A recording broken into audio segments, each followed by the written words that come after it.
V D സതീശനെ നേരിട്ട് കണ്ട് കത്ത് 2-ാം തീയതി കൊടുത്തോ? 3-ാം തീയതി കൊടുത്തു.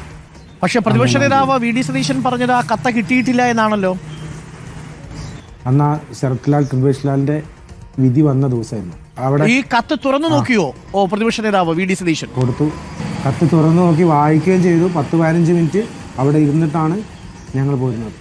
50 വർഷത്തോളം പാർട്ടിക്ക് വേണ്ടി ജീവിച്ച ആ പാർട്ടിയിൽ നിന്ന് മാറാതിരുന്ന ഒടുവിലും മരണം കൊണ്ടുപോലും പാർട്ടിക്ക് കളങ്കമേൽപ്പിക്കരുതെന്ന് വിചാരിച്ച DCC ട്രഷറർ NM വിജയന്റെ മകനാണ് താങ്കൾ. ആ പരിഗണന തന്നതേയില്ല. എൻ്റെ അടുത്ത് ഒരു 2 ദിവസം മുമ്പാണ് ഈ ഒരു കത്ത് കൊണ്ടുവന്ന് തന്നത്. ഞാൻ അവരോട് വിശദമായിട്ട് അത് ചോദിച്ചറിഞ്ഞു. എനിക്ക് അവ്യക്തതയുള്ള ചില ഭാഗം ഞാൻ അവരോട് പറഞ്ഞു, അവ്യക്തതയുണ്ട്, അതെന്താണെന്ന് ചോദിച്ചു. വിശദമായി അവരുമായിട്ട് ചോദിച്ചറിഞ്ഞു. എന്നിട്ട് ഞാൻ രാവിലെ കണ്ടൊരു ചാനലിൽ ഒരു മാധ്യമപ്രവർത്തകൻ അവരോട് ചോദിക്കുകയാണ്, ഈ കത്ത് കിട്ടിയിട്ടില്ല എന്ന് പ്രതിപക്ഷ നേതാവ് പറഞ്ഞു, നിങ്ങൾക്ക് എന്താ അഭിപ്രായം? ഇങ്ങനെ മാധ്യമപ്രവർത്തനം നടത്തരുത്. ഞാൻ ആ കത്ത് കിട്ടിയിട്ടില്ല എന്ന് ഇതുവരെ പറഞ്ഞിട്ടില്ല. ഇപ്പോഴാണ് ഞാൻ ആദ്യമായിട്ട് അതിനോട് പ്രതികരിക്കുന്നത്. എനിക്ക് ആ കത്ത് കിട്ടി, എൻ്റെ കയ്യിൽ എൻ്റെ പറവൂരിലെ ഓഫീസിൽ കൊണ്ടുപോയി തന്നു. എന്നിട്ട് ഒരു മാധ്യമപ്രവർത്തകൻ ചോദിക്കുകയാണ് അവരോട്, കിട്ടിയിട്ടില്ല എന്ന് പ്രതിപക്ഷ നേതാവ് പറഞ്ഞു. അവരെ പ്രകോപിപ്പിക്കുകയാണ്. അവരെനിക്കെതിരെ പറയണം. എന്തിനാണ് ഈ പണിക്ക് പോകുന്നത്? ശരിയാണോ ഇത്?